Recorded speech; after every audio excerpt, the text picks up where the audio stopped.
తాకట్టులో ఉన్న బంగారాన్ని విడిపించి ఆ రోజు ఆన్లైన్ ధరకే కొంటుంది కొమ్మూరి గోల్డ్.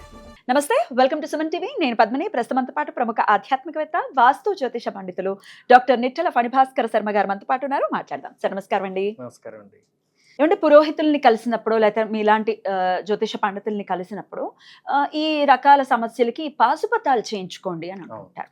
పాశుపతంకి ఉన్నటువంటి ఆ శక్తి ఏమిటి, అలాగే ఈ ఎన్ని రకాల పాశుపతాలు ఉన్నాయి? నేను తెలుసుకోవాలి అనుకున్నది ఏమిటంటే ఆర్థిక సమస్యలు. మరి ఆర్థిక సమస్యల్ని అధిగమించడానికి ఎటువంటి పాశుపతాన్ని మీరు మరి చెప్తూ ఉంటారు? ఆ పాశుపత వైభవం ఏమిటి, అలాగే ఎవరెవరు ఎఫోర్డ్ చేయగలరు? అంటే సామాన్యులు కూడా మరి ఎఫోర్డ్ చేసేలా. పాశుపతం అంటే పేరేమో చాలా గాంభీర్యం ఉంది, అమ్మో మేము పెట్టించుకుని అంతంత చేయించుకోలేమో అని అంటారా? ఇవన్నీ ఒక్కసారి చెప్తారా? అసలు ఈ పాశుపతం తాలూకు మాట మీకు ఎక్కడ వినబడుతుందంటే, మహాభారతంలో అభిమన్యుడిని చంపిన తర్వాత అర్జునుడు ఒక ప్రతిన పూనుతాడు. ఈ అభిమన్యుడిని చంపినటువంటి జయద్రథుడిని నేను రేపు సాయంత్రం లోపు చంపకపోతే నేను ఉండను అంటాడు. శ్రీకృష్ణుడు చాలా రకాలుగా అభిమన్యుడిని అర్జునుడిని కాపాడుతూ ఉంటాడు.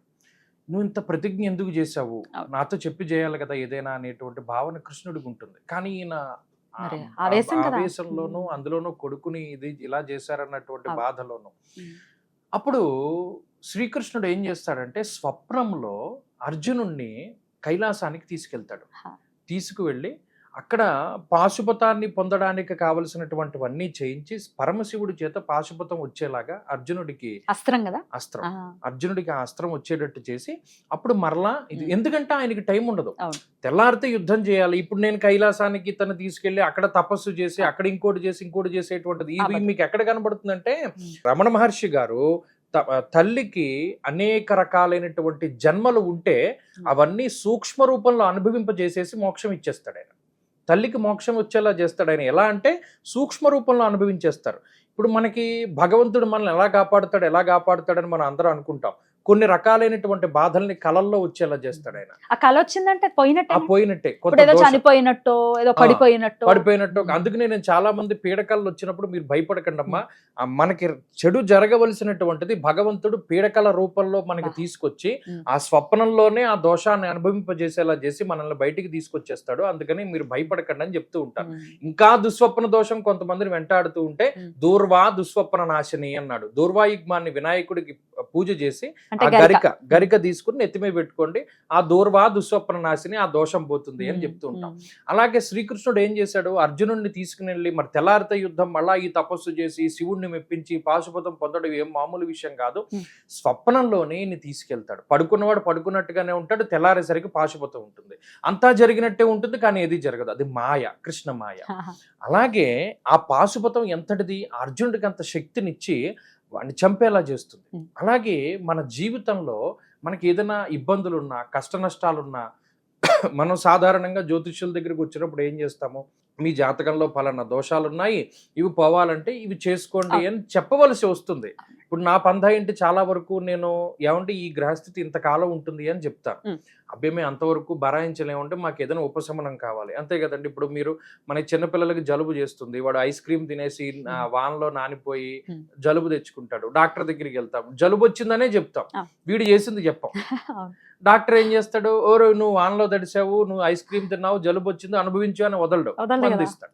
అలాగే మాకు కూడా ఏంటి అంటే, వీళ్ళు అనేక రకాలైనటువంటి బాధలతో వచ్చినప్పుడు దాన్ని కరెక్ట్ సొల్యూషన్ చెప్పాలి. అప్పుడు మేము ఏం చేస్తామంటే పాశుపతాన్ని ఎక్కువ ప్రిఫర్ చేస్తాం. ఎందుకంటే ఈ కలియుగంలో దానికి చాలా ఇంపార్టెన్స్ ఉంది, ప్లస్ రిజల్ట్ కూడా మాకు గమనిస్తుంది. ఎన్ని రోజుల్లో రావచ్చు? ఏదైనా మండలం రోజులు పడుతుంది. ఒక 42 రోజుల పాటు మనం ఏదైనా చేస్తే దాని తాలూకు ప్రయోజనం మనం పొందడానికి. ఈ పాశుపతాల్లోనే అనేక రకాలైనటువంటి పాశుపత హోమాలు ఉన్నాయి. చాలా ఉన్నాయి. అందులో కుబేర పాశుపతం మీరు అడిగారే, అప్పుల బాధలు, ఆర్థిక ఇబ్బందులు తొలగిపోవడానికి వైశ్రవణ తంత్రం అని కూడా అంటారు దాన్ని. ఆయన పేరేగా, వైశ్రవుడే. ఈ కుబేరుడికి సంబంధించినటువంటి మంత్రమే రాజాధిరాజాయ అనేటువంటి మంత్రాన్ని రుద్రయామళంతో పాశుపతం చేస్తారు. అదే మంత్రాన్ని రుద్రంతో కలిపి అనులోమ విలోమాలతో సంపుటీకరణ. చాలా మంది మనం వైశ్రవణ తంత్రం అంటారు, అర్థం కాదు. కుబేర పాశుపతం అంటాడు, అబ్బో అదేదో పెద్దదేమో అనుకుంటారు. ఉన్న మంత్రం ఇది, రాజాధిరాజాయ ప్రసహ్య సాహినే నమో వై శ్రవణాయ మంత్రం అన్నమాట. చాలా ఈజీగా చెప్పొచ్చు. అంటే మనం ఏదో బూచిలా చూపించకూడదు ప్రతిదీని. ప్రజలకు చాలా వివరంగా చెప్పేస్తే వాళ్ళే అర్థం. Correct. ఈ వైశ్రవణ తంత్రం అన్నా లేకపోతే కుబేర పాశుపతం అన్నా ఒకటే. ఈ మంత్రం, ఈ పాశుపతం ఏం చేస్తుంది? ఆకర్షణని పెంచుతుంది, ధనాకర్షణని పెంచుతుంది, జనాకర్షణని పెంచుతుంది. ఇవి రెండింటిని ఆ కుబేర పాశుపతం ఇస్తుంది. చాలా మంది ఏమండి మాకు ప్రాణాంతకమైనటువంటి పరిస్థితులు వచ్చాయి, కొంతమంది చెప్తారు ఐసీయూలో ఉన్నారండి, లేకపోతే ప్రాణాపాయ పరిస్థితులు ఉన్నాయండి, ఏం చేయాలంటే అంటే చాలా మంది మృత్యుంజయ హోమం చేసుకోమని చెప్తారు. కానీ ఒరిజినల్ గా అలా చేయకూడదు. మృత్యుంజయం ఆ మంత్రంలో ఏం చెప్తాడు? ఆ పండిపోయినటువంటి దోసకాయ రాలిపోయినట్టు శరీరాన్ని వదిలేయాలి అన్నది దాని తాత్పర్యం. అప్పుడు వదిలేస్తుంది అది. కానీ మనకి ఇలాంటి ప్రాణాంతకమైనటువంటి పరిస్థితులు వచ్చినప్పుడు అమృత పాశుపత హోమం అని చెప్పారు.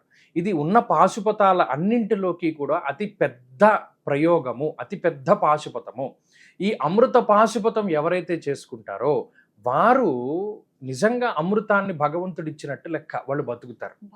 చాలా మందికి నేను అదే చెప్తాను, ఏమంటే బాగా లేనప్పుడు మృత్యుంజయ హోమాలు అవి చేసుకోకూడదంటే అమృత పాశుపతం చేయాలి. ఈ అమృత పాశుపత విధి ఆ ప్రయోగం ఉంటుంది, దీనికి బీజాలు, దీనికి మంత్రాలు ఇవన్నీ ఉంటాయి, ఇవి ప్రత్యేకించి చేసుకోవాలి అని చెప్తాం. అలాగే మన్యు పాశుపతం ఉన్నది. రుణ బాధలు ఉన్నాయి, శత్రు బాధలు ఉన్నాయి, లేదా మా మీద ఏదైనా చెడు ప్రయోగం జరిగిందేమోనండి.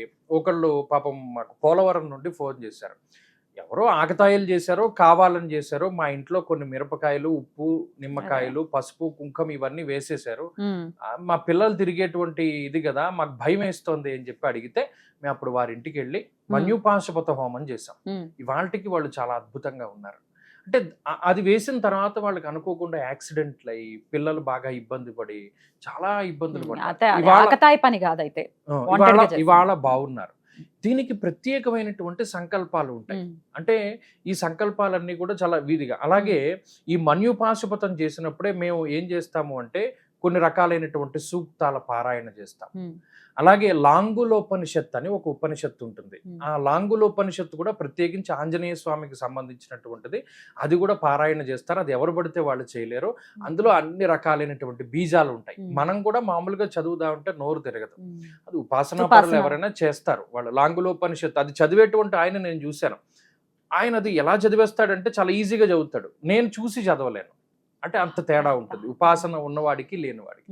ఆ మన్యు పాశుపత హోమాలు దానికి ఉపయోగిస్తారు. అలాగే చాలా మంది వింటూ ఉంటారు వర పాశుపత హోమం, అంటే పెళ్లి కోసం, అంటే ఇష్టవర సంప్రాప్త సిద్ధ్యర్థం అని చెప్పి సంకల్పం చెప్పి ఈ వరపాశుపతం చేస్తారు. అలాగే ఆడవారికైతే మగవారికైతే కన్యాపాశుపతం, పావీరవి కన్యా అని మంత్రంతో వాళ్ళు ఈ కన్యాపాశుపత హోమం చేస్తారు. అలాగే ఈ మహాపాశుపతము అనేటువంటి మంత్రం ఒకటి ఉంటుంది, ఐశ్వర్య సిద్ధికి ఎక్కువగా వాడతారు. మహాపాశుపత హోమము అంటారు. అది కూడా చాలా ప్రత్యేకమైనటువంటి బీజాలని కలిగి ఉంటుంది. అలాగే ఈ కుబేర పాశుపతము, అంగారక పాశుపతం అని కూడా ఉంటుంది. ఈ అంగారక పాశుపతం అనేటువంటిది కూడా దేనికి ఉపయోగపడుతుంది అంటే రుణ బాధలు, రోగ బాధలు. మనకి ఏదైనా ఒక శస్త్రచికిత్స జరగవలసి ఉన్నది, డాక్టర్లు మందులతోటి పోతుంది 90%, లేకపోతే ఆపరేషన్కి వెళ్దాం అని అంటారు. అటువంటప్పుడు ఈ అంగారక పాశుపత హోమము అనేటువంటిది చేస్తారు. దానివల్ల కూడా శస్త్రచికిత్సల యొక్క బాధ తగ్గుతుంది. అలాగే భృగు పాశుపత హోమము అని చెప్పి ఉంటుంది. ఇది ప్రత్యేకించి ధనార్జనకి, కళ్యాణానికి, లేదా ఏదైనా లగ్జరీ భోగాల్ని అనుభవించడానికి కూడా శుక్ర సంబంధమైనటువంటి, శుక్రుడు బలహీన పడిపోయి ఉన్నటువంటి వాళ్ళకి, లేదు ఒక్కొక్కళ్ళకి శుక్రుడే సంతాన స్థానాధిపతిగా ఉంటారు, వారి దశలే నడుస్తూ ఉంటాయి. అటువంటి వారికి భృగు పాశుపత హోమం చేస్తూ ఉంటాం. అలాగే అఘోర పాశుపత హోమము, శివుని పంచముఖాలలో అఘోర ముఖం ఒకటి. ఆ అఘోరేభ్యో దఘోరేభ్యో అనేటువంటి మంత్రంతో, ఆ రుద్రయామలంతో, అనులోమ విలోమాలతోటి హోమం చేస్తారు. అఘోర పాశుపతం అంటారు. ఇది మేము ఎక్కువ పితృదోషాలు ఉన్నటువంటి వాళ్ళకి, జాతకంలో కొన్ని భయంకరమైనటువంటి దోషాదులు ఉంటాయి, అటువంటి వాళ్ళకి ఎక్కువ చేస్తూ ఉంటాం. అంటే ఇవి చెప్పుకుంటూ పోతే ఇన్ని పాశుపతాలు ఉన్నాయి. ఆర్థికానికి సంబంధించి ఎన్ని ఉన్నాయి చూడండి. ఒకవేళ ఆర్థికం కుజుడు తరపున, కుజుడి నుంచి వస్తుందంటే అంగారక పాశుపతం అంటున్నారు, శుక్రుడు వల్ల వస్తే భృగు పాశుపతం అంటున్నారు, లేకపోతే కుబేరుడు. సరే, మరి ప్రత్యేకంగా కుబేరుడికి సంబంధించినటువంటి ఈ పాశుపతానికి ఎంత ఖర్చు అవుతుంది? పెద్ద ఖర్చు ఏముందండి పాశుపత హోమాలకి. మీరు ద్రవ్యాలు సమకూర్చుకోవడము, తర్వాత ఏమో హోమంలో వేసి, ఇక్కడ ముఖ్యమైనటువంటిది ఏంటంటే హవిస్సు. ప్రతి హోమానికి మనం వేసేటువంటి ద్రవ్యాలు మారుతూ ఉంటాయి. ఒక్కొక్క హోమానికి ఒక్కొక్క హవిస్సుని మనం సమర్పణ చేస్తాం. కుబేరుడిదే చెప్పండి. పెద్ద ఖర్చే ఉంది దాంట్లో, పరవాన్నంతో చేస్తాను. అది 108 సార్లు చేస్తారా లేకపోతే 1000?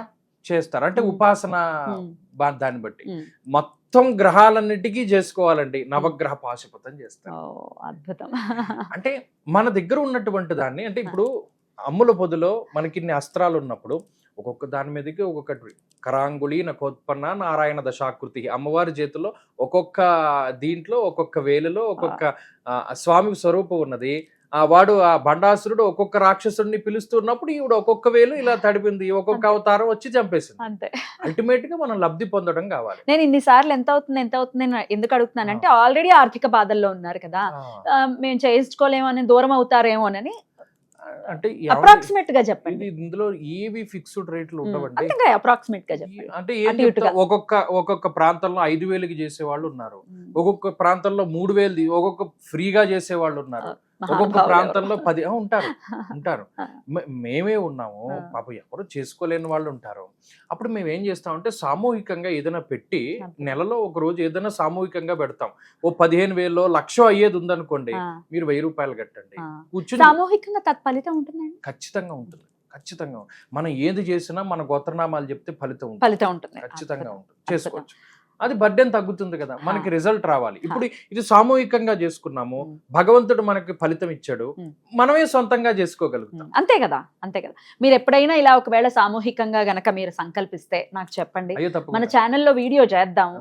అలా అస్సలు లేని వాళ్ళకు ఉపయోగపడాలి. ఖచ్చితంగా ఉపయోగపడాలి. ఇలాంటి వాళ్ళు మేము 1,000 రూపాయలు ఎంతో పెట్టామనుకోండి, ఆ గోత్రనామాలు అవి చదివినా తిరిగి వాళ్ళకి ప్రసాదం కూడా పంపుతాం. 200 ఎంతో పెట్టి ఆ డిడిడిసిలో ఆ ప్రసాదం అది వాళ్ళ ఇంటికి వెళ్ళేంత వరకు ఆ ట్రాక్ ఐడి కూడా వాళ్ళకి ఇస్తాం. అంతే. 1,000 రూపాయలు అంటే మరి అంత ఏమి పెద్ద విశేషం ఏమి కాదు కాబట్టి, ఈ కాలంలో పెద్ద విశేషం కాదు. ముందు అసలు సమస్య నుంచి బయటపడాలి, అది నా మోటో. అప్పుడు వాళ్ళకి ఆ నమ్మకం వస్తుంది. మంత్రం ఖచ్చితంగా. అద్భుతం అండి, చాలా చాలా అద్భుతంగా తెలియజేశారు. కృతజ్ఞతలు అండి. ఇంకొక వీడియోలో మహాపాశుపతంగానే, అంటే ప్రత్యేకంగా పాశుపతాల గురించి మనం చెప్పుకుందాం. ఖచ్చితంగా అందరికి తెలియాలి కాబట్టి. థ్యాంక్ యూ మణి గారు. నమస్కారం.